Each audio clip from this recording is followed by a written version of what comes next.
You're listening to the Open Books Podcast. Your next chapter starts now. Is it love, love, love, love, love, love that I'm feeling? Is it love, love, love, love, love, love that I'm feeling?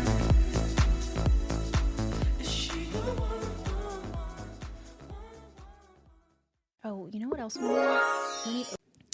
Hey everyone, and welcome back to the Open Books Podcast. What would you do if someone you love disappeared, only to return years later, completely changed? I don't know. I'll leave you with that. Just kidding. We're going to start with that. Dude, I don't know. That is an intriguing concept. I don't think I've ever, just side note, known anyone who's disappeared. Like, you hear about that all the time, but has there ever been any cases locally of women going missing? Not really, huh? I don't know. Pardon me. Pig. There might be, and we just haven't heard about them. Maybe. But Because like, you know what's, well, I guess it's local. Remember when in Walmart they would have like the missing people's, like their Yes. pictures everywhere? Yes, I remember seeing that, That even used to as a kid. always give me the most eerie vibes. And As a kid, even it used to scare me so much. Yeah, it would be like pictures of children. Yes. Like, have you seen me? And I'd be like, It's sad. freaky vibes. I actually saw, so I was telling you this last night. It's kind of funny because I put it in here like, what would you do? Because I've been inspired by What Would You Do, the TV show. Oh, yeah. And I was just definitely like want to watch that. crying my eyes out watching just because like it shows you how good people are. But Sometimes you need a show like that. one of the episodes was a little girl sitting on the bench, and the actor, a guy actor, was like coming up like, I'm gonna help you find your dad. Like he was Come get some candy out of my car Yes, type of a thing. situation. Okay. Yes, and like people stepping in to help. So what would I do if someone I knew went missing? And I think I would turn into like investigator. Like It would consume me. Me too. So what would you do? Would you do the same? Just be like a Reddit sleuth if you knew Yes. someone who went missing? Yeah. Well, if I knew the person that went missing, I'd probably be like trying to help find them. Yeah. We'd like join the FBI. Yeah, I'd be out there, boots on the ground. On the ground. We'd be like, we have a podcast. We'll cover the whole thing. I We know turn it into sounds journalists like out of we're it. like making a joke out of it, but Yeah. I'm dead ass. Yeah. I would be all up in that mix. All up in it. And now I'm going to go home and research like local missing people stories. Now I know there's like New Orleans stories. There's all kind of like New Orleans true crime and true mysteries. You're talking about specific to Chalmette, Yes. St. Bernard. Like I'm talking specific to St. Bernard Hold on. Parish. Have we had any women just disappear and St. like Bernard Parish. missing women? Because you can find New Orleans cases like that all day. Stop. St. Bernard Parish Sheriff's Office searching for missing woman, 2024. Okay. So we just haven't seen it. But for now, It fits our niche. it does. For now, we'll talk about this book, When She When Returned. she returned. I'm really happy to be back with like a dark, twisty thriller book episode. It's right up our alley. This is what we like. It really is. We said it before, but like anytime we try to stray, it's almost like I get put into a book slump because I just prefer like popcorn thrillers, books that are like keep you on your toes, and that's definitely what this one was. It was. So I'm really happy we went with it. I couldn't put it down. Yeah. Since then, I've read literally You've been on a roll. I'm on my, I think, 5th book after this. Like, I've been on a Fifth roll. book in 3 weeks. Yes. Or 2 weeks. 2 weeks. It's crazy. But this book did that for me, though. When you get, like, a really, really interesting, Yes. like, popcorn thriller, you get that, like, high from it. And you're like, Give me one. I need more. You're like itching your arms. Yeah, I'm like, I need a dead missing girl to read about. And so that's why I needed I've been to on get a me kick. going. And I love Audible so much lately, but like I do have like some gripes with Audible because like why do you have to pay so much a month and you still have to pay For one measly credit. right? You get like one $5 credit and then like you have to pay $17 per book. I'm like, then I what's the know. point of a subscription? And then I really like to sync my Kindle with my Audible. Yes. It's extra. Is it actually? Sometimes. That's too much. Yeah, Now, like- like Kindle Unlimited, I think is worth it because a lot of times. So worth it. Yes, there's a lot of books on Kindle Unlimited, and like really popular authors, I think, have like deals with Kindle Unlimited. So like, if you have Kindle Unlimited, you get lots of free books. But Audible doesn't have that same reward system. No, and they should. Unless we're like missing out and we haven't cracked the code on Audible, someone let us know. but I don't Oh feel... yeah, please let us know. Yeah, because maybe. we're really missing out if not. Yeah. But Lucinda's on Kindle Unlimited, I'm pretty Is sure. she? I'm pretty sure. I mean, obviously Frida is. Frida knew is. what she was doing. Frida, Rita. That is. I love Lucinda Berry, by the way.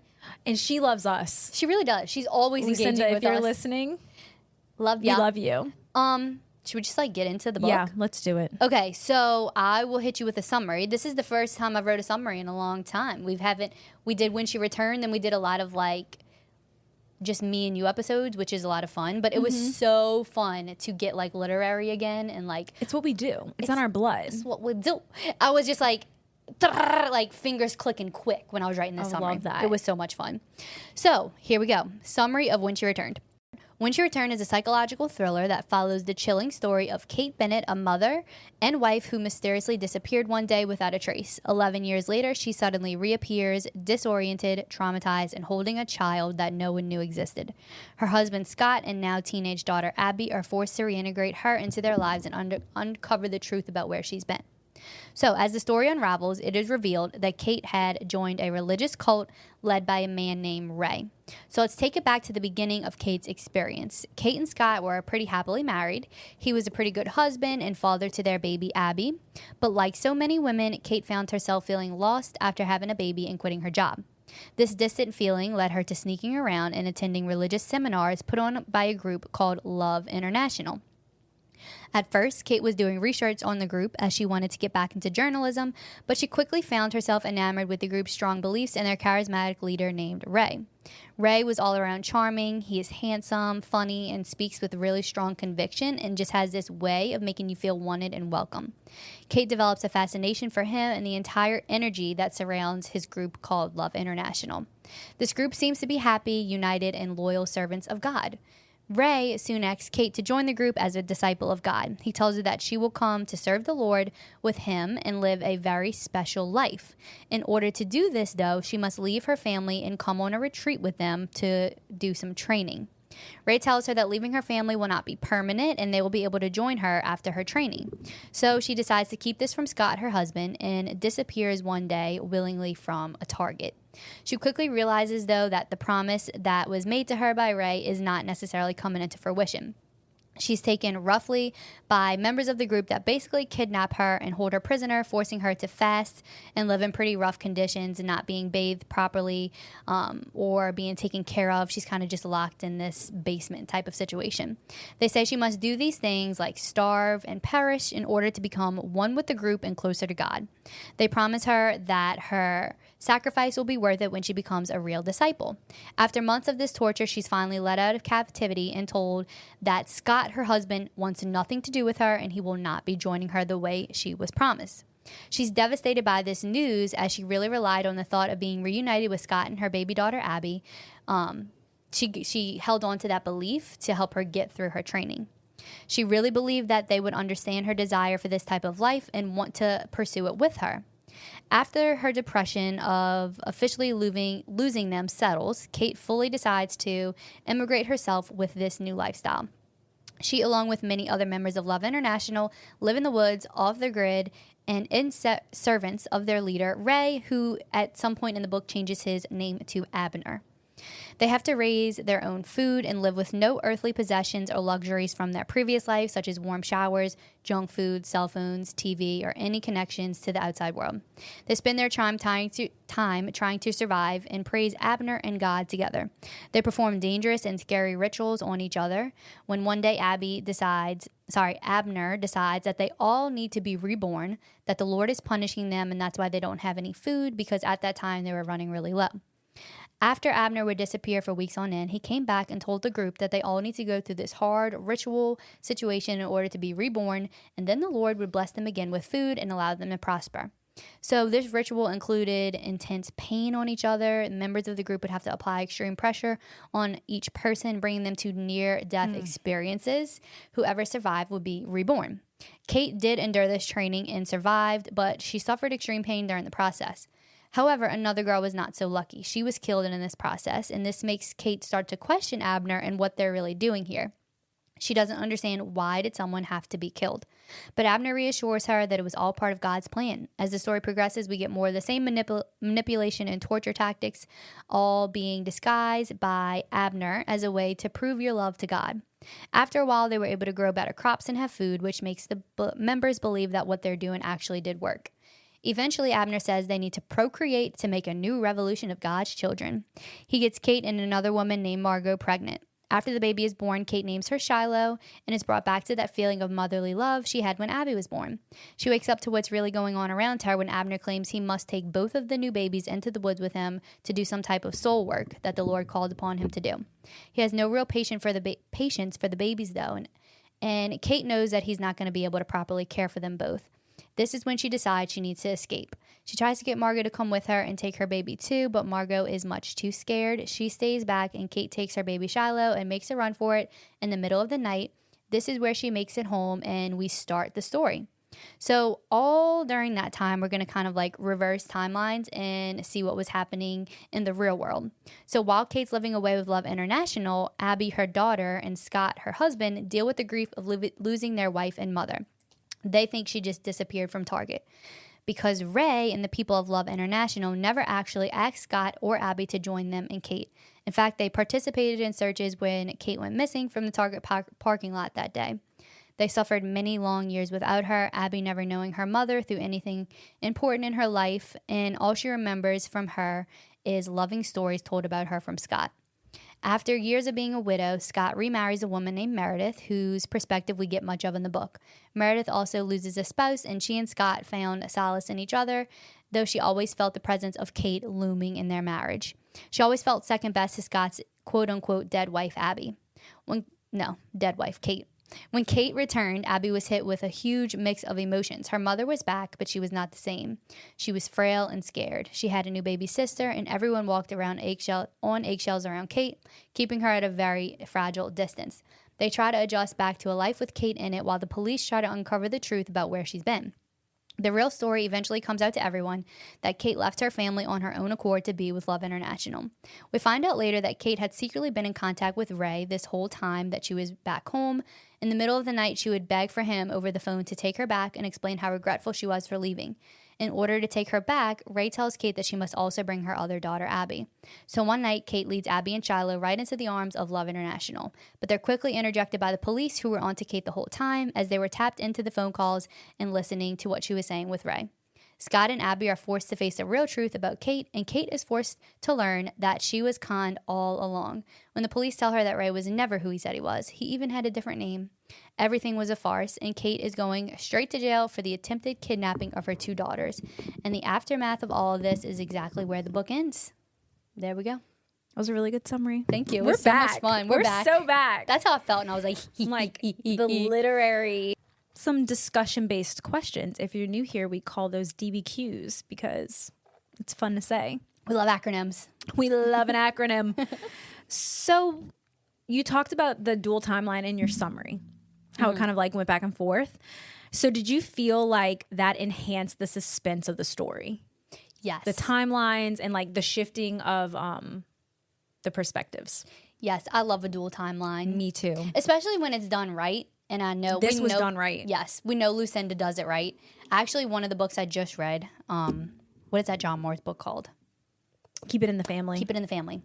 They have a lot of timelines going on there, and it was really, really nice. It got lost on me a little bit because we would jump like really far back, and I'd be like, wait, it would be like 1940. And I was like, whoa. Because it was like 2022 to 1940s. Keep It in the Family. Really good. So this one I found a little bit easier to follow. However, I think timelines are a really, really interesting way to write a book and to keep the reader like enthralled, because you're trying to connect the dots. What happened in between each timeline? How do we end up where we are here? So I love that. My favorite timeline, obviously, to read about, even though it was traumatizing, was the past with Kate and what she was doing with Love International. I found it a little bit more interesting than the present. I completely agree with that. Really? I was so excited when it was Kate's. The whole story, like I was even grabbed like so into the book when she was just like going to interview him. Me too. You Leading know why? up to it. Yeah. I think it's because she was at that point like she gave up her career to stay at home with Abby.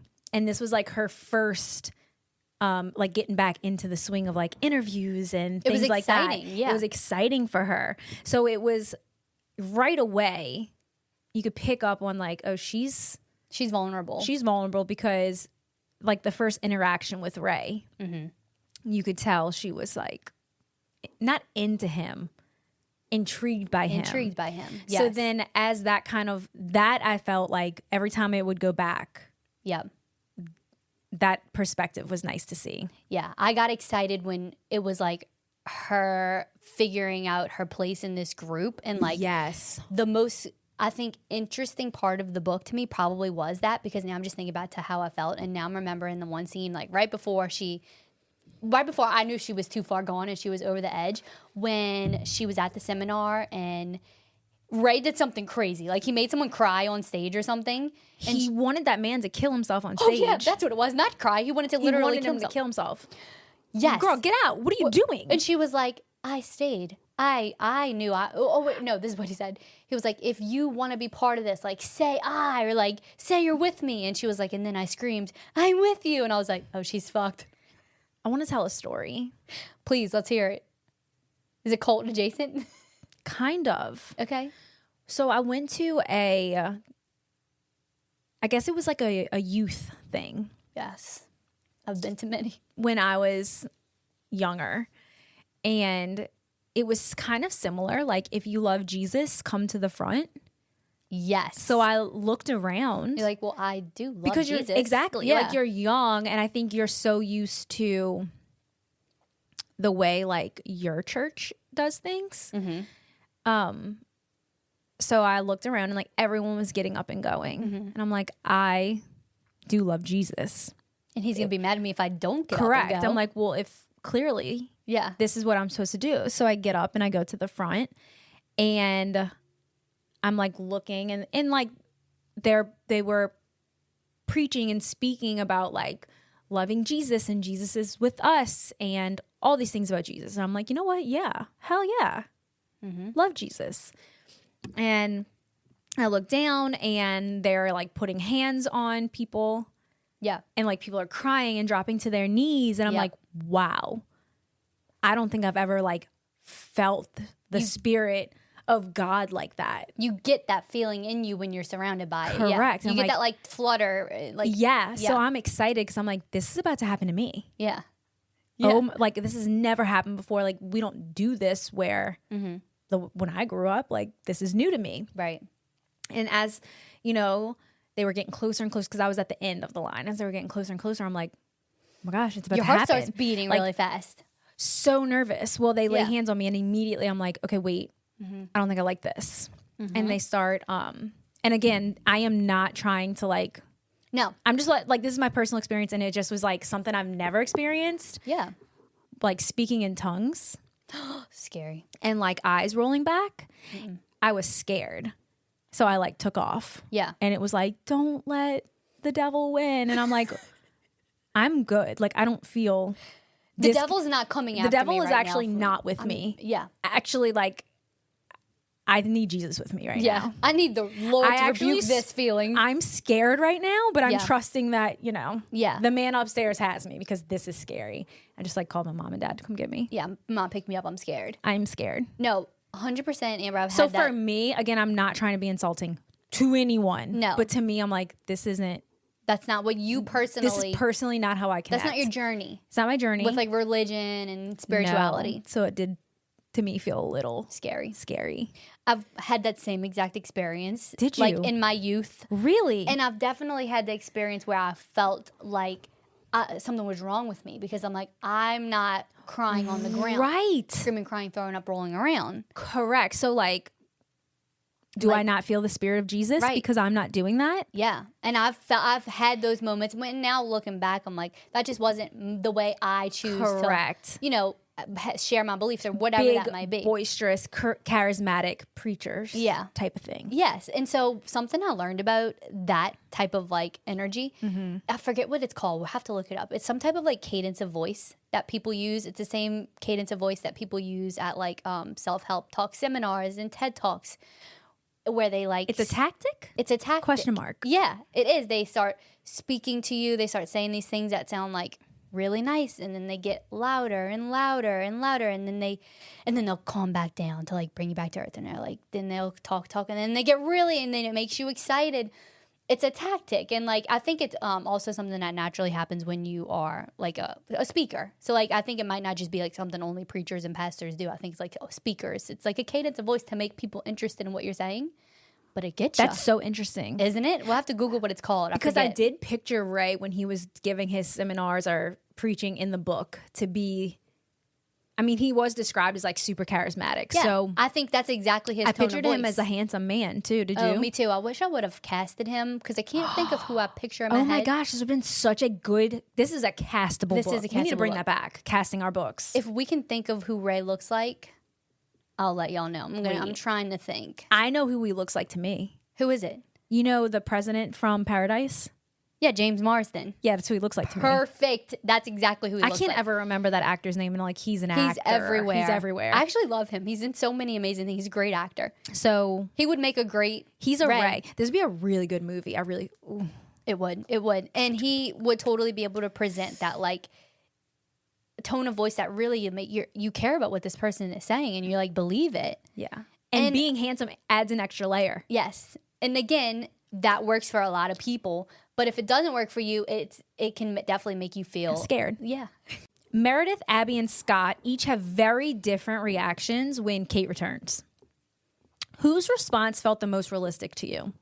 Meredith. Absolutely. And like, girl, Meredith was better than me. Me and my mom were saying this. My mom was like, there is no way that I would be. If your wife comes back, baby, I'm leaving. Goodbye. Have fun Well, with your little especially- first wife. Bye. Do You hear that? That's me saying goodbye, clapping my fingers. Goodbye. Boy, bye. Bye. She was way too understanding. Like, good. She was a good woman. She really was. She was a good woman. She's better than and me. she was onto that bitch. Yeah, she was from day one. She was like, something ain't right. When she caught her on the phone. Yeah, she's like, And she's like, Scott, she's talking on the phone. She doesn't know how to use a phone. Yeah. Excuse the fuck out of me. Yes, she does. I see her. She's running away. right. That's the other thing.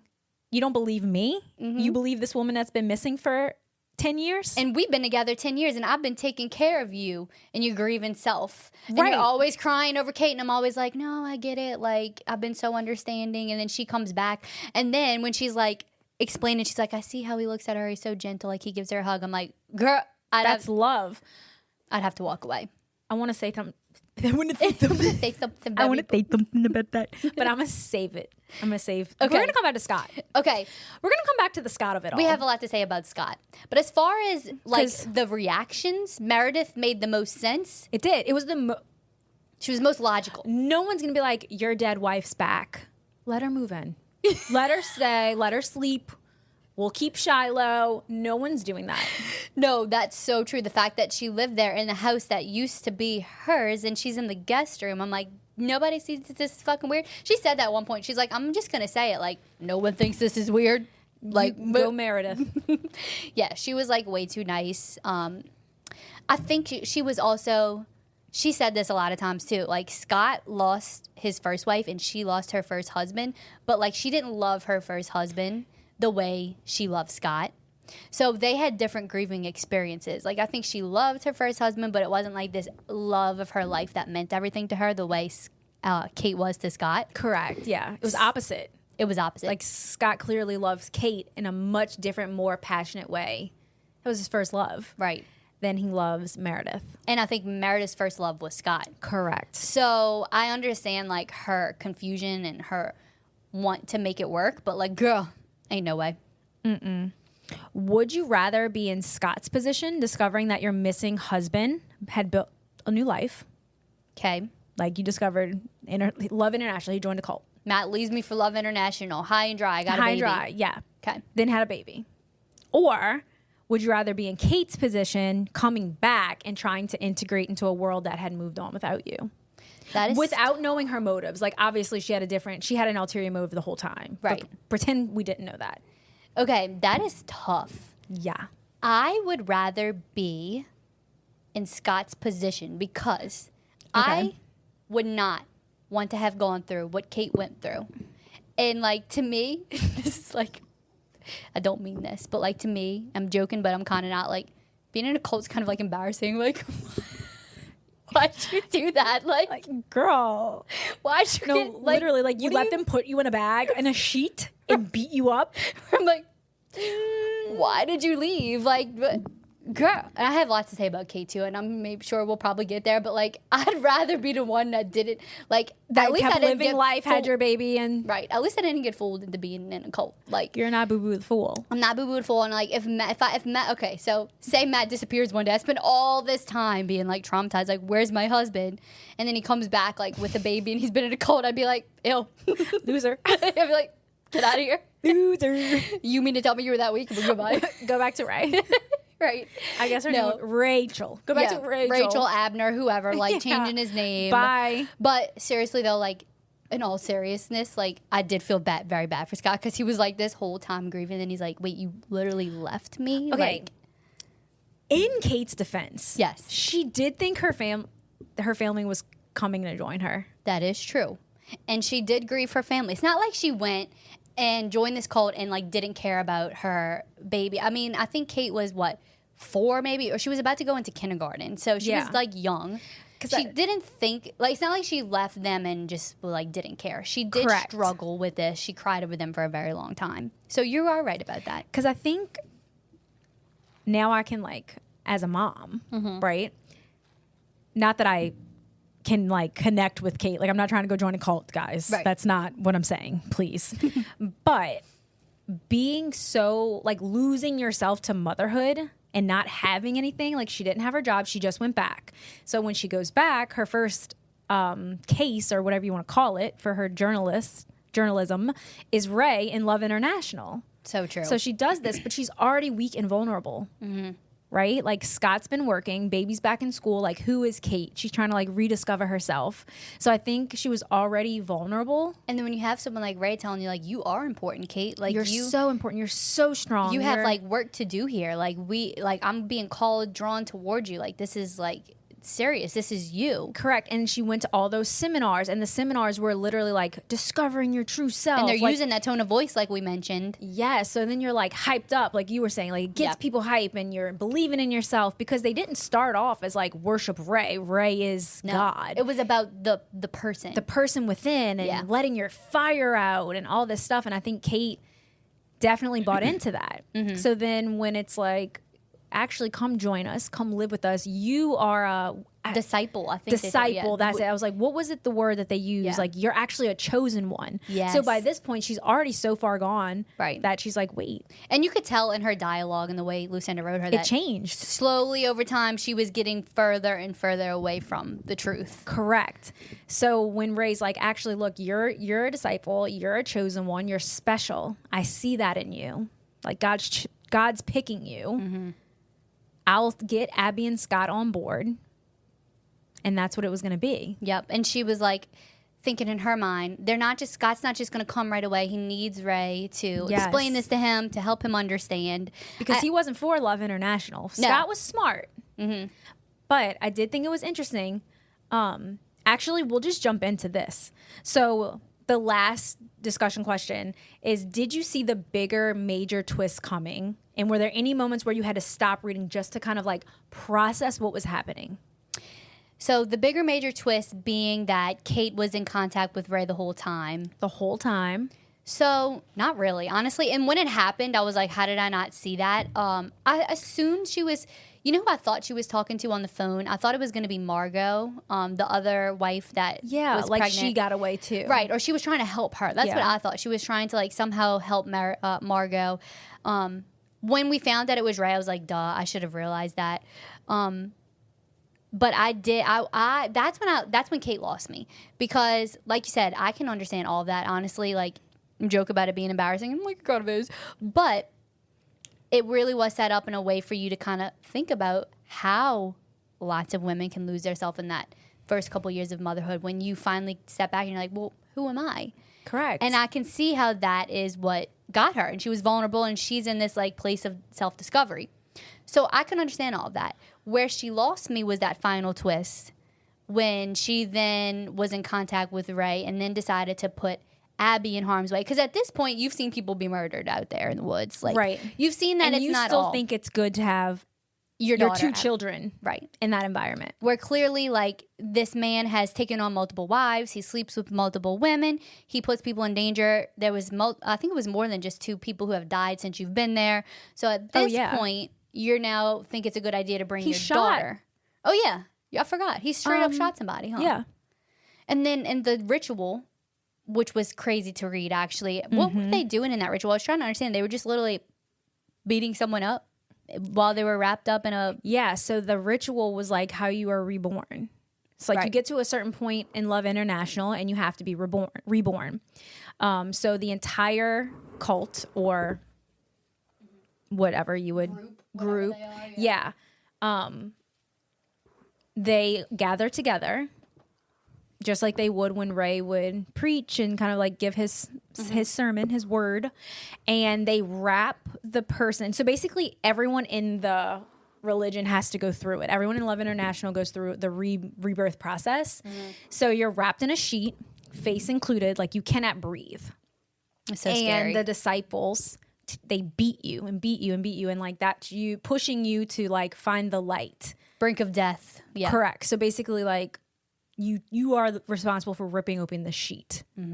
Oh, yeah. Yeah. Making it out. That took me a minute to process. Me too. It really did, especially when, gosh, what was her name? The little girl died. I don't remember her name, but Because I'm sitting here, I'm like, and she she didn't didn't want to do go it. She didn't want to do it. So she got like bullied into doing it. Right. She's literally crying her eyes out saying like, I'm scared. I don't want to die. I don't want to do this. Yeah. And they're like, too bad. Too bad. You're part of this group. You're They going to do it. killed her. Right. So that was my issue with Kate is you saw this happen. You knew it was bad because she was like yelling for the group to stop. She's like, why? Please stop. Please stop. Right. You knew it. You know the things that can happen, and then you still thought it'd be a good idea to kidnap your other older daughter and bring her to the group. That's why I'm like, Kate's too far gone. And Kate wasn't dumb. Like she was manipulating everyone the whole time.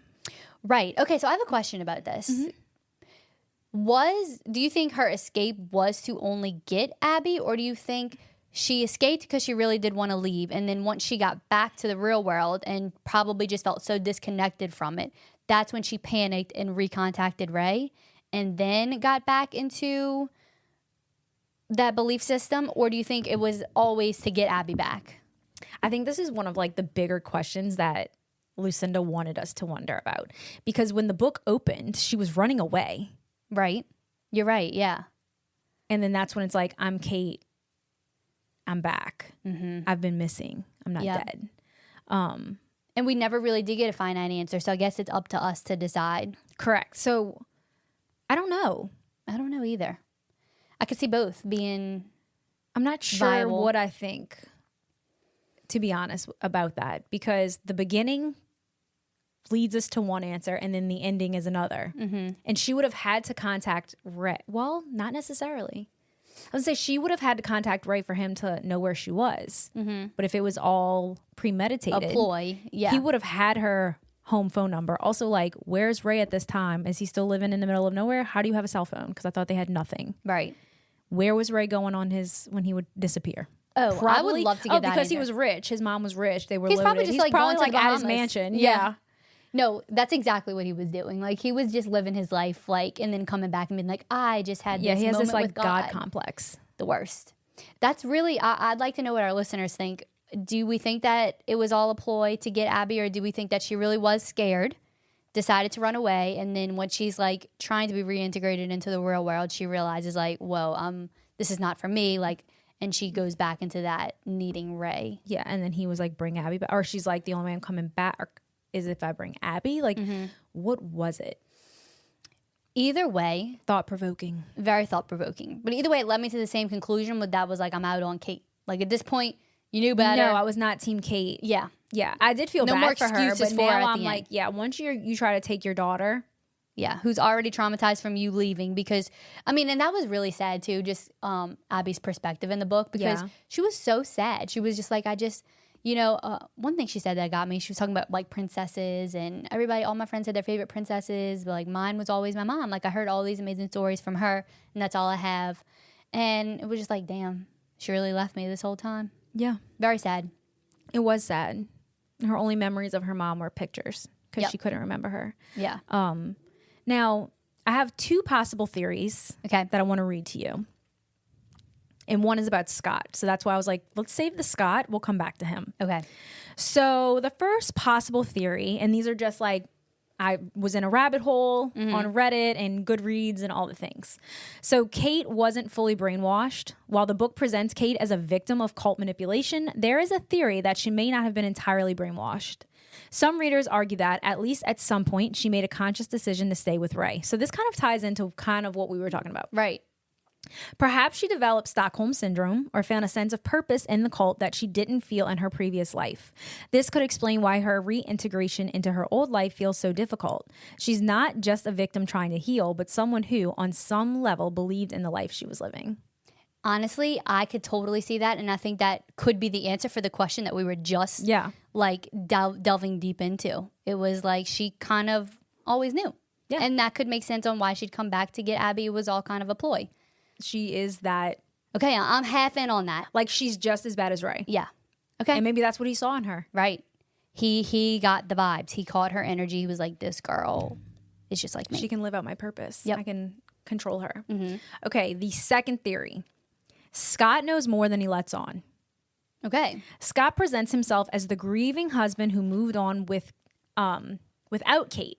But some readers theorize that he might not be as innocent as he seems. Could he have known more about Kate's disappearance than he admitted?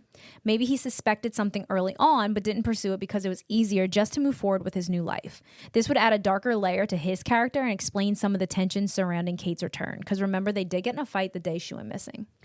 Okay. I totally forgot that. And that is something that I wanted more of. I remember having questions because Kate said something that I really held on to. I think it was to Meredith. She was like, why don't you ask him what we thought about? Like when I left. And we still don't know what they thought about. Yeah. You know what? There's merit to that too. This is why I love these That's type another of books. thing where it's like, okay, now we just wonder, what did they get in a fight about? What did they get in a fight about? Now, when I was reading and the way the book like closed for me, my initial like overall thoughts were that Kate was vulnerable. She was manipulated. She went into the cult. She was 50-50 like active participant, like, girl, you should have known better. Like, okay. But also the manipulation, so I kind of gave her a little bit of grace. When she came back, I was thinking she was on the phone with your girl trying to help her escape. And I didn't think Scott, now I had a lot of suspicions about Scott as I was reading. But by the end of it, I was like, no, he was just a victim. That's what I thought. And then I was at the end of it thinking that she returned because she was afraid. And then when she went back to her real life, like I said, realized it wasn't for her, wanted to go back. Scott and Abby were victims. That's where I landed. Now, though. Solid take. That's how I was like, okay, it wrapped it up. But now I could totally deep dive into these theories and see them being because outcomes what as if well. the fight was she was telling Scott, I want you and Abby to come with me to join Love International. Right. And that was a big fight. And he knew she was going to go off and join it. And he's like, no, I'm not doing that. So maybe he knew where she was this entire time. And maybe for whatever reasons, maybe his love for her, maybe his love for Abby, he didn't want Abby to know that she actually left him. He kept as himself. That could totally be the fight that they had. Yeah. Who knows? I like those theories. So overall, though, did you enjoy the book? Did you like the book? I loved it. I loved the book, too. Loved it. So good. Stamp of approval from us. Open Books recommends. Anything else that we want to say about this book? So a couple other things I just have on here that I wanted to kind of relate it to real life. So this is kind of, I just wanted to kind of bring in a couple real life examples of cults and like compare how they're run to how this book was run. Please do. In this book, it seems as though Kate doesn't just disappear. She's groomed into a belief system that isolates her, strips her identity, rewires her thinking. And now that's if we believe that she was fully groomed. But let's just go with that for now, that she was. Here are some key cult tactics seen in the book. Isolation from her family and friends, emotional and physical separation, repetition of doctrine, forcing her to recite beliefs until they just become automatic. So that's kind of like how she was shit. And like speaking under her breath. You remember that? She was like just like speaking like prayers under her breath while she was back. Doing affirmations. Yeah. That it just became like. It's like you rewire your brain. Yes. Which we talk about a lot. And I do think that is real. but we just go in the other It is real. direction. So, Yeah. Reinforcement through fear, especially fear of punishment and damnation, which we obviously saw with those rituals, and then renaming, re-identifying. She's no longer just Kate. She becomes a vessel for a cause. So that's like telling her, like, you are important. You are a disciple. You are going to have my baby, and it's going to be a child of God. So scary. the Nixium cult, I'm sure you probably heard of that one. Yes. I think I watched a documentary on it once upon a time. Yeah, same.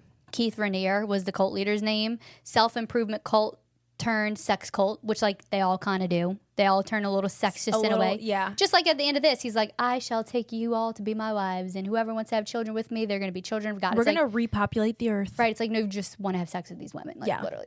So be so fucking for real right now. Right. Members of Nixium were mostly women, told they were being empowered, but they were actually becoming submissive, malnourished, and branded with his initials. Many members claim they didn't even realize they were in a cult until it was over, which a lot of people say the same thing. Yeah. The FLDS Church by Warren Jeffs. I think that's the one that was like had a whole shootout, unless that's something different. But that was Waco, which was Yeah, also that was like a Waco. cult. Yeah. That was crazy too. That's crazy. This is just a religious cult shootout where girls were married off as teens and told it was God's will. Members So were kept sad. isolated, yet had no access to outside family. And then Johnstown by Jim Jones. I feel like I've heard of that one too. Yes. This was an extreme example, but Jim Jones led his followers to a mass murder suicide. That's the drink the Kool-Aid. Yep. Yes, after years of spiritual manipulation. Okay, so that's serious. He poisoned himself as a savior, just like positioned himself as a savior. Many charismatic leaders gained control by love bombing and later switching to fear-based control, which that's exactly what Ray did. Yeah. And then Heaven's Gate, this cult believed a UFO would take their souls to a higher plane. I remember. I'm sorry, who? There's a documentary on this. You have to watch this one. Now, this is sometimes where I'm like, girl, like, come on, use some common sense. I mean, I know I can be a weak little bitch, 100%. but I don't think I'm going to believe a UFO is going to come. And you're going to join this cause where you give up everything because you fully believe. But then I'm like in a place where I'm like, gosh, maybe if, I don't know, you really are that vulnerable and weak and someone's just like, you're the best, you're the best, you're the best. Right. Yeah. Maybe you could. I don't know. Well, and I think that's like the big conversation around cults in Yeah. general is like, how do you end up here? So this cult, many willing participants participated in their own deaths, showing how deep brainwashing can override self-preservation. So again, just a big topic of conversation, something to ponder. How do you get here? How do you get out type of situation when you're in a cult? So crazy. Here's something else. Am I in a cult? Here's some signs to look for. Stop. Stop. If you're listening to this and you're like, am I? I in a cult? What would you do? Here you go. There's an idea of soft cults where there's no official leader in a robe, but it's all about one person or a small group convincing you that they know the truth and that you're not living it unless you're living it with them. Oftentimes, toxic jobs can even be soft cults. Okay. The tools are the same that we saw in Kate's cult, like guilt. If you're not doing this, you must not care about yourself or the group. Language control, like high vibes only. Okay. Or like, this is like positive, like, yeah. Yeah. Okay. Isolation. You have to be with me because I'm the only one that understands you. I see the value in you. They don't. Okay. Blind loyalty. This saved my life. If it didn't work for you, you're doing it wrong. So I was in a sorority at LSU cult. No, literally. So I was only in it for 2 years. And Colby, I did not know this. it's kind of like this secret about me that Is this your fun fact? So this is my fun fact. I was in a sorority, but like I wasn't really in the sorority because I couldn't drink the Kool-Aid. I couldn't do it. Like I did make some friends. We still have each other on Facebook and stuff. But the problem that I had was that it was culty. Like 2 years is not 2 months. Like Exactly. You were in a sorority. I was in it. Now the problem was I didn't fully, like I said, drink the Kool-Aid. Yeah. I wasn't really like in their group. Correct. Yeah. Because I couldn't do the things that they were doing. Now, if we're in that sorority and you're listening, like, no shade, I love you. Plenty people like find their best friends in Correct. sororities. Yeah. And, like, Oh yeah. and it's the best thing that ever happened to them. But I just want to say this, and this was like, I don't even know if I'm gonna get like fined for saying this because like they scared you with fines. Like if you were signed an NDA. yeah, it sounded like an NDA basically. But like when I first joined it, I swear they had this like ritual to be like indoctrinated into the sorority. Like we all Robes and candles. it was candles, robes. It was in the sorority house because, like, on LSU. Wait, I thought you were kidding. No, I'm being so dead ass, so for real right now, okay? Like, on LSU, there's sorority row. So it's like these big, beautiful mansions, okay? Cost a fortune if you want to live in them. They're like a little bit more than dorms or whatever, which dorms cost a fortune. So it was this big, beautiful mansion, which was the sorority house. And, like, yeah, like, actually, it was like this, like, all-night thing. You had to commit to staying. And people were in robes. There was lights. There was singing. There was walking through hallways. What kind of singing? Like, you had to walk through the hallways, like, eyes closed. They would sing, like, the chants of the sorority. You had to, like, drink certain things. I swear to God. And I was like, I don't know about this. And then other things that, like, gave me cult vibes was, like, we had the chapter meetings, you know, like, once a week. And you had to go and, like, if you weren't there, $50. Huh? If you didn't show up What to if you this. had class? They would do, like, after. It would be evenings or whatever. Or, like, no maybe excuse. there was, maybe there would be, like, but you'd probably have to turn in a letter signed by your professor. How often did you get fined? I got You fined. still have a bill? I still have a bill. That's why I was like, this is too much. Also, One time I was at the boot yeah. when in college. I was at the boot and this guy like came, so stupid. He like came up to try to talk to me. And we were just like shooting the shit, you know. But he asked like what sorority I was in, and I was like, oh, I'm actually like I'm not in a sorority. And he's like, oh, you're not in a sorority? And I was like, no. He's like, lame. Conversation done. Oh, my God. Well, that's because he was probably frat bro. Oh, 100%. Well, that's another thing about the sorority, too. It was like the interchangeable relationships between the frats and the sororities, and like you would get paired up with certain fraternities, and it was like you had to intermingle with them. It was like they were like breeding. Literally. Yeah, like you can't talk to a non-sorority. Right. It was crazy. Two good things I will say about the sorority. Big fat though. loser. Right. I did have two really fun experiences though, because I was so into like cheerleading in high school and like being on a team, and they had these two really fun things that they do. They probably still do at LSU. They called it Song Fest, and the other one was Step Show, where like you got to be part of like this group, and it was, that's fun. and it was fun. You know, like the steps of the whatever. So like you had to. I went to practices once a week, and then Camp Rock. yeah, literally, we performed on stage against the other sororities. Like that was fun. But other than that, like. There was some real robe candle shit going on. What a good episode. What's next? Okay, so next we are going to read Darling Girls by Sally Hepworth. Love we're it. diving into like, we're staying in our realm, people. Okay, we love you, Mel. Love you so much, Mel. We're done. We've seen what we needed to see. And now we're moved on. Sisters, Secrets, Love, and Murder. Sally Hepworth's new novel has it all. For as long as they can remember, Jessica, Nora, and Alicia have been told how lucky they are. As young girls, they were rescued from family tragedies and raised by a loving foster mother, Miss Fairchild, on an idyllic farm estate and given an elusive second chance at a happy family life. But their childhood wasn't the fairy tale everyone thinks it was. Miss Fairchild had rules. Miss Fairchild could be unpredictable. And Miss Fairchild was never, ever to be crossed. In a moment of desperation, the three broke away from Miss Fairchild and thought they were free. Even though they never saw her again, she was always somewhere in the shadows of their minds. When a body is discovered under the home they grew up in, the foster sisters find themselves thrust into the spotlight as key witnesses. Or are they the prime suspects? A thrilling page-turner of sisterhood, secrets, love, and murder by New York Times best-selling author Sally Hepworth. Done. Sold. Can't wait. If you're doing Audible, this one has an Australian accent. Oh, I think I'm gonna do Audible. I haven't started yet. You should do Audible. I love an Australian or a British like audiobook. So good. I've read another Sally Hepworth book. I forget what it was. Something about a sister. The Good Sister, maybe. Wait. You've read that one too. Wait, I think it was our very first book club Mother-in-Law. choice. The Mother-in-Law. That's what it was. Yes. When we first started our little book club. That was a good one. Yeah. So she's a great author. So please read this one with us. Yes, read along with us. Send us your thoughts. More and more of you have like just been reaching out to us through Instagram DMs. That's probably a good way to be in contact with us. Yeah. Please do it. Please do it more. Yeah. We love it. It's like hanging out with the girls. It's hanging out with the girls. And like we want to talk about books. Like Please. we're book nerds. It's who we are to our core. And we know there's so many of you out there that are just like us. Yes. Interact with us. Don't be shy. Please. Send us your thoughts on the book. If you're reading and you're like, fuck this bitch. Like I need to talk about it. Or like this is a crazy plot twist. Like just send it in mid-thought. Send us your thoughts because we want to talk about how you all feel about the book and talk about it on the podcast. Also, question for the readers, the listeners, all the things. How would y'all feel? And also your thoughts, Colby. If we did like one of the Instagram chats or groups Oh, yeah. per book.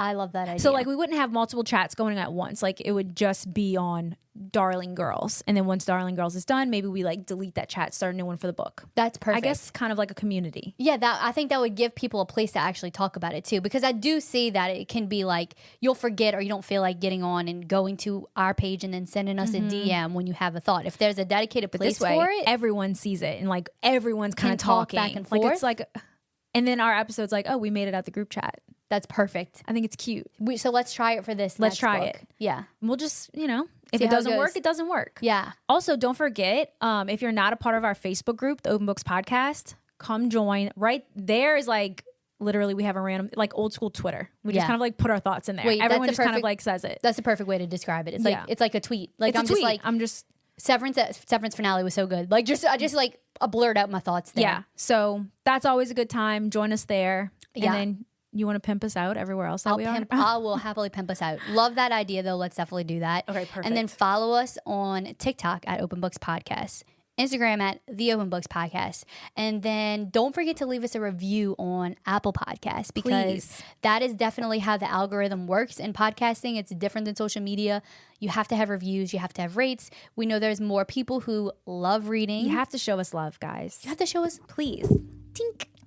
Tink, tink. We know there's so many people out there who have the same interests as us. They love reading. They love to girl swirl vibe. They love to talk shit. And like, just be part of the family. So send us a review or leave us a review, and it'll help us push us out to like our people. That's right. Okay. Thank y'all for listening. Love Love y'all. ya. Bye. Bye.